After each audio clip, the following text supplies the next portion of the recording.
Assalamualaikum warahmatullahi wabarakatuh. Perkenalkan, saya Ruhaina Oktavianti, calon guru penggerak Angkatan 11 Kota Samarinda.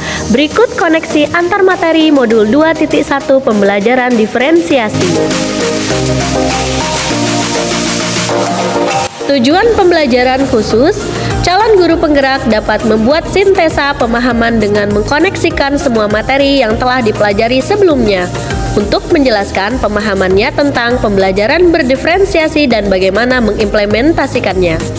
Pengertian pembelajaran diferensiasi adalah pendekatan yang berfokus pada pengakuan bahwa setiap murid memiliki kebutuhan, minat, kemampuan, dan gaya belajar yang berbeda.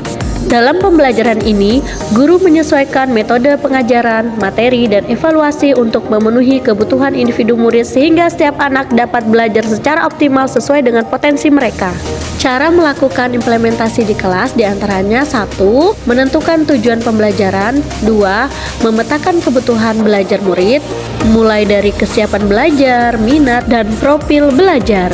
Ketiga, menentukan strategi dan alat yang akan digunakan dalam pembelajaran.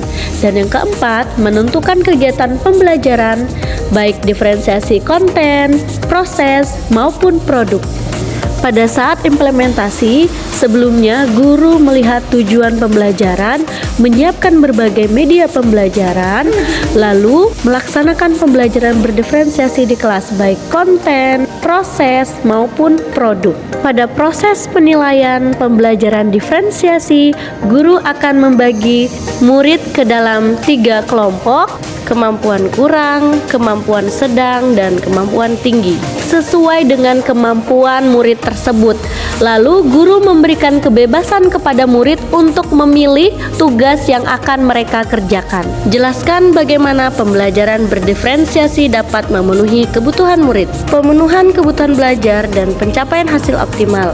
Pembelajaran berdiferensiasi memungkinkan setiap murid belajar dengan cara yang paling efektif bagi mereka, sehingga mereka lebih termotivasi dan terlibat dalam proses belajar. Dengan memenuhi kebutuhan individu, murid dapat mencapai hasil belajar yang optimal karena mendapatkan dukungan yang sesuai dengan potensi dan kebutuhan mereka. Jelaskan bagaimana Anda melihat kaitan antara materi dalam modul ini dengan modul lain di program pendidikan guru penggerak. Kaitan dengan modul lain dalam program pendidikan guru penggerak, yaitu pembelajaran berdiferensiasi ini memiliki kaitan erat dengan modul-modul lain dalam program pendidikan guru penggerak, seperti modul tentang menciptakan suasana positif di kelas yang berfokus pada pentingnya lingkungan belajar yang inklusif dan ramah bagi semua murid. Pendekatan ini juga terkait dengan pembelajaran yang berpihak pada murid, di mana guru bertindak sebagai fasilitator yang memperhatikan kebutuhan dan potensi setiap murid secara individual. Keseluruhan program ini membentuk kesatuan yang saling mendukung dalam menciptakan pembelajaran yang lebih efektif, inklusif, dan berpusat pada murid. Thank you. Wassalamualaikum warahmatullahi wabarakatuh.